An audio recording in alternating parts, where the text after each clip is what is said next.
বিসমিল্লাহির রহমানির রহিম। আসসালামু আলাইকুম। সুপ্রিয় শিক্ষার্থীবৃন্দ, সম্মানিত অভিভাবক, দর্শক, আমার শ্রদ্ধেয় সহকর্মীবৃন্দ, যারা এই মুহূর্তে লাইভটি দেখছেন, সকলকেই পলাশথানা মডেল উচ্চ বিদ্যালয়ের পক্ষ থেকে আজকের অনলাইন ক্লাসে স্বাগত জানাচ্ছি। ক্লাস পরিচালনায় বরাবরের মতো আমি রাহিমা আক্তার, সহকারী শিক্ষক বাংলা, পলাশথানা মডেল উচ্চ বিদ্যালয়, পলাশ, নরসিংদী। আজকে আবার একটি ক্লাস নিয়ে চলে আসলাম তোমাদের মাঝে। তো শিক্ষার্থীবৃন্দ, তোমরা ক্লাসটি শেয়ার করে দিবে আর বই খাতা কলম নিয়ে ঝটপট প্রস্তুত হয়ে যাবে।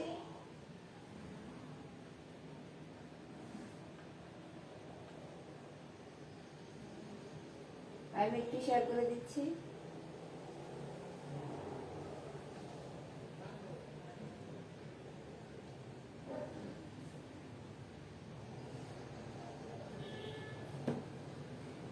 বর্ষাকাল, মেঘলা দিন,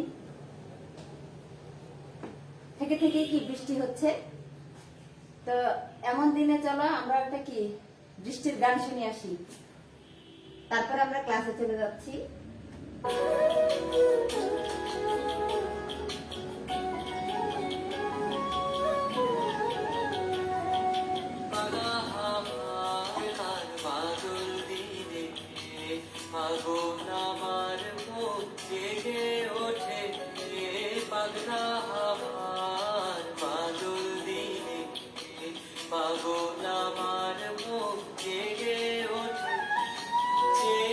সোনার কোন বাইরে যেখানে পথ নাই নাই রে, চেনা সোনার কোন বাইরে যেখানে পথ নাই নাই রে, সেখানে অকারণে যায় ছুটে পাগলা হাওয়ার বাদল দিনে, পাগল আমার মন জেগে ওঠে।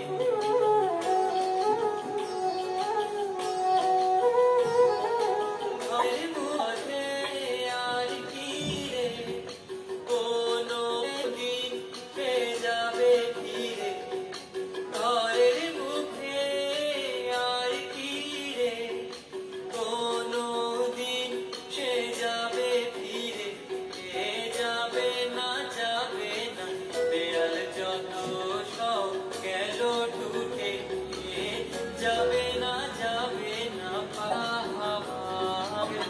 পাগল দিনে, পাগল আমার মন জেগে ওঠে।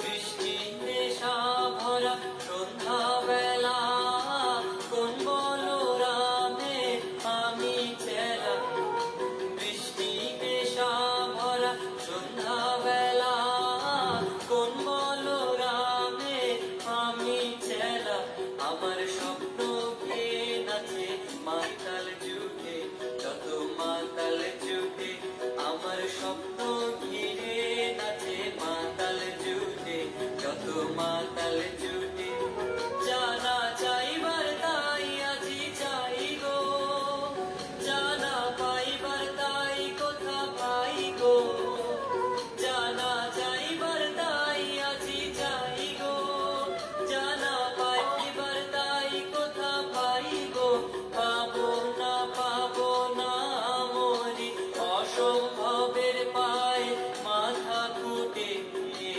পাবো না পাগলা হাওয়ার বাদল দিনে, পাগল আমার মন জেগে ওঠে, চেনা সোনার কোন বাইরে যেখানে পথ নাই নাই রে, চেনা সোনার কোন বাইরে যেখানে পথ নাই নাই রে, সেখানে অকারণে যায় ছুটে পাগলা হাওয়ার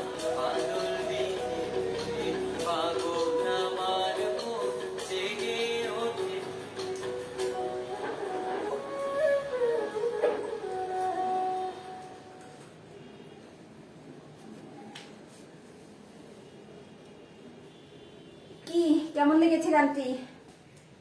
সকলের প্রিয়, তাই না?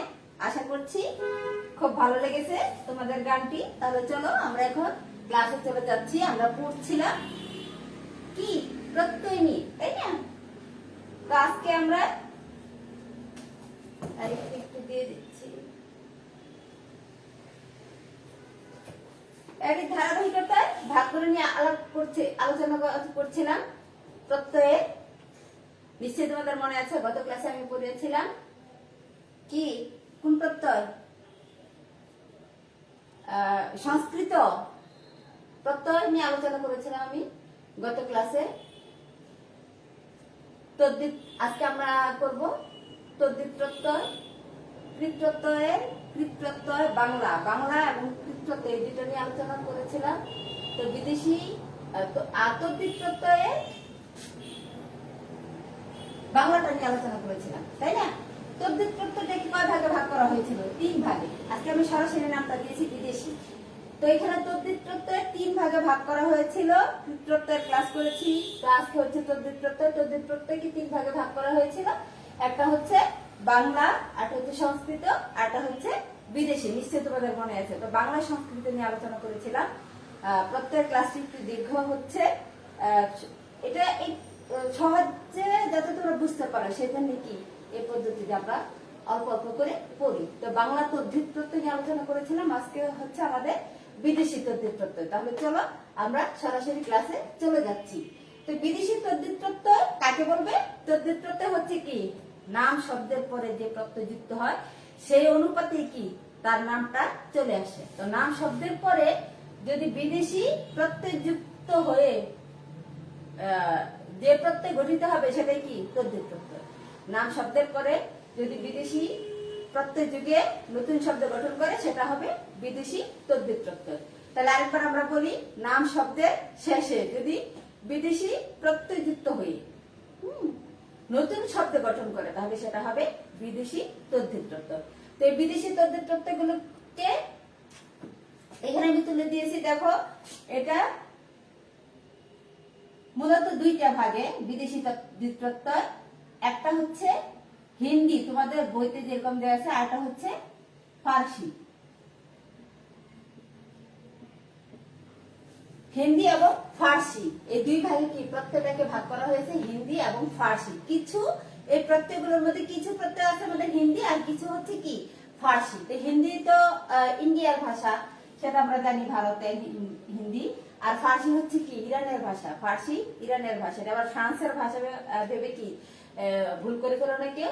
হিন্দি এবং ফার্সি এই 2 ভাগে কি বিদেশি প্রত্যয়গুলোকে আমাদের বাংলা ব্যাকরণে দেখানো হয়েছে।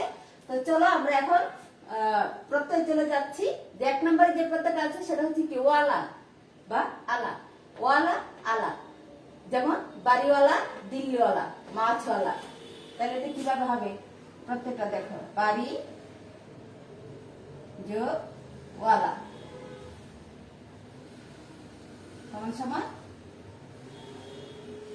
বাড়িওয়ালা বা বাড়িওয়ালা। আমরা বাড়িওয়ালা ওই রকম না বলে কি এটাকে বাড়িওয়ালাও বলা হয়ে থাকে। বাড়িওয়ালা এই যে আলা ওয়ালা বা আলা, বাড়িওয়ালা বলা হয় বা বাড়িওয়ালা। এটা হচ্ছে তোমার কি অর্থে এখানে প্রকাশ পেয়েছে বলতো? মালিক অর্থে। বাড়িওয়ালাটা হয়েছে মালিক অর্থে, বাড়িওয়ালাটা মালিক অর্থে। আর আমরা জানি যে তদ্ধিত প্রত্যয়গুলোতে কি অর্থই প্রশ্ন আসে এবং কোন প্রত্যয়টা যুক্ত হয়েছে, কি অর্থ প্রকাশ করেছে সেটাই এসে থেকে মূলত। তো তোমরা সেই হিসাবে কি একটু চেষ্টা করবে। তারপরে আরো আছে দেখো দিল্লিওয়ালা, এরকমই দিল্লি যোগ ওয়ালা, দিল্লি যোগ ওয়ালা। এটা কি অর্থে?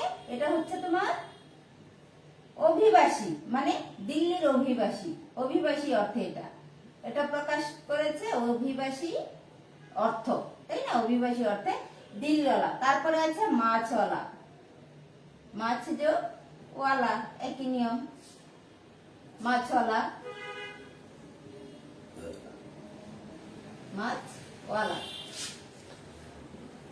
কি অর্থে এটা? বৃত্তি, বৃত্তি বা জীবিকা, জীবিকা অর্থে বৃত্তি বা জীবিকা অর্থে, বৃত্তি বা জীবিকা অর্থে। তাহলে এভাবে কি আমরা এর অর্থগুলো বের করতে পারি। ওয়ালা আলা কি কি? বাড়িওয়ালা মালিক অর্থে, দিল্লিওয়ালা অভিবাসী অর্থে, মাছওয়ালা বৃত্তি অর্থে। 1 নম্বরটা সহজই, নিশ্চয়ই তোমরা পারবে। হিন্দি নিয়মে এটাও কি হিন্দি, এটা হচ্ছে হিন্দি। 2 নম্বরটা দেখো, ওয়ান বা আন প্রত্যয়, ওয়ান আন, ওয়ান থেকে আন, যেমন গারওয়াল, তারপর হচ্ছে গারওয়ান, এগুলো হচ্ছে ওয়ান প্রত্যয়, এগুলো হচ্ছে ওয়ান প্রত্যয়। এটাও হিন্দি নিয়মে, এটাও হিন্দি,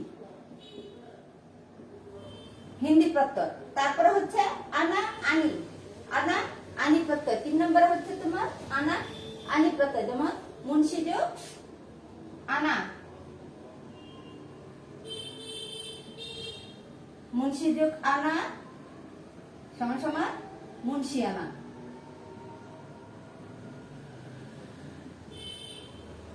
সমান সমান মুন্সি আনা। তারপরে আছে এই যে আনা এবং আনি, আনি দিয়ে আরেকটা দিয়েছি দেখো, হিন্দু আনি। এটা কিভাবে করবো আমরা? হিন্দু যোগ আনি সমান সমান হিন্দু আনি।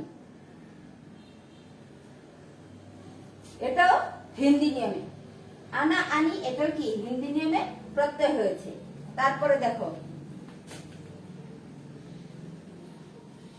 4 নম্বরে সা প্রত্যয়, 4 নম্বরে সা প্রত্যয়, এটা হিন্দি, যেমন পান যোগ সা সমান সমান পানসা বা পানসেও বলা হয়। এরকম নিয়মে আছে তোমার কালসা, কাল যোগ সা সমান সমান কি কালসা থেকে কালসেও হয়ে থাকে। তাহলে এই 4টা হচ্ছে আমাদের হিন্দি নিয়মে। কি কি? ওয়ালা ওয়ান, ওয়ালা আলা ওয়ান আন, তারপর হচ্ছে আনা আনি সা। এই 4টা হচ্ছে হিন্দি নিয়মের প্রত্যয়।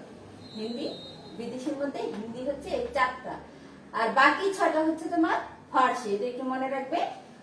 তো চলো আমরা পরবর্তী উদাহরণে যাচ্ছি। হিন্দিটা আমাদের শেষ হয়ে গেছে। এখন হিন্দি নিয়ম, হিন্দি প্রত্যয় হচ্ছে 4টা। তারপরে দেখো গড় এবং কর, গড় গড় কর, গড় কর, এটা হচ্ছে কি তোমার ফার্সি উপসর্গ। যেমন কারিগর, কারিগর গড় সমান সমান কারিগর। তেমনি করে বাজিকর, বাজিকর, এটা গড় আর এটা কর, কারিগর বাজিকর। 6 নম্বরে আছে দার, 6 নম্বরে আছে দার উপসর্গ, এটা ফার্সি। দার উপসর্গটা কি ফার্সি। যেমন তাবেদার,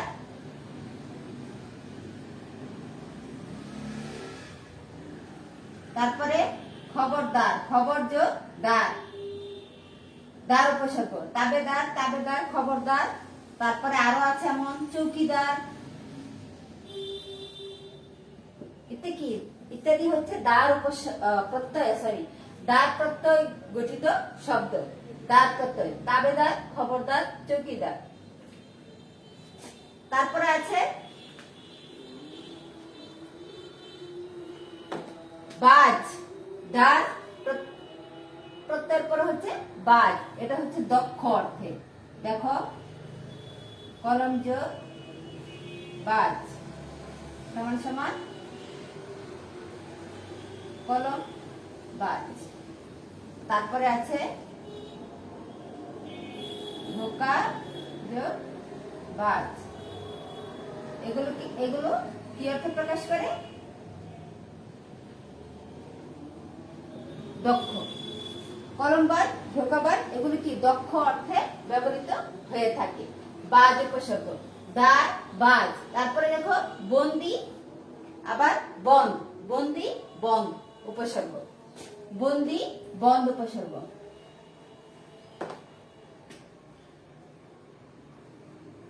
জবান যোগ বন্দি সমান সমান জবান বন্দি। তারপরে কুমর বন্ধ, কুমর যোগ বন্ধ, কুমর বন্ধ। জবান যোগ বন্দি, জবান বন্দি, কুমর বন্ধ ইত্যাদি হচ্ছে কি বন্দি, বন্ধ উপসর্গ, বন্দি, বন্ধ উপসর্গ। আরো আছে এরকম নজর বন্দি, নজর বন্দি।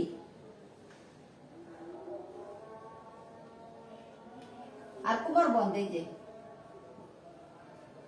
কুমর বন্ধ, বন্দি আর বন্ধ, এই যে বন্ধ এখানে, এটা বন্দি, এটা বন্দি যুক্ত হয়ে হয়েছে কি কি বন্দি বন্ধ দিয়ে জবান বন্দি, নজর বন্দি, কুমর বন্ধ ইত্যাদি হচ্ছে বন্দি প্রত্যয় শব্দ, বন্দি প্রত্যয় সাধিত শব্দ। তারপরে দেখো সই, সইটা কি মত অর্থে, সই হচ্ছে মত অর্থে, যেমন জুৎসই, তারপর হচ্ছে মানানসই, জুৎসই, মানানসই,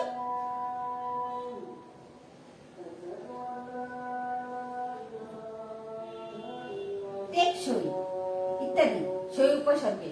সই প্রত্যয়, সইটা হচ্ছে মত অর্থে, মত, সইটা হচ্ছে মত, সদৃশ বা মত, সদৃশ বা মত। আবার পনাটাও কি, এখানে পনা উপসর্গ আছে, এই পনাটাও কি মত অর্থেই প্রকাশ পায়, যেমন গিন্নিপনা, বেহায়াপনা, গিন্নিপনা, বেহায়াপনা। কোন প্রত্যয় যুক্ত হয়েছে? পনা, এই যে পনা। সই প্রত্যয়, পনা প্রত্যয় যুগে শব্দ, এগুলো হচ্ছে সই এবং পনা প্রত্যয়যুক্ত শব্দ। আর অর্থে কি অর্থে প্রকাশ পেয়েছে? এগুলো হচ্ছে তোমার মত অর্থে ব্যবহার করা হয়েছে, মত অর্থে ব্যবহার করা হয়েছে। এরপরে দেখো এই সইয়ের সঙ্গে দুইটা শব্দ আছে আমাদের, দেখো এগুলো হচ্ছে বিশেষ দ্রষ্টব্য, টিপসই ও নামসই। টিপসই, নামসই শব্দ দুটি একটু দেখো, এগুলোতে কি সই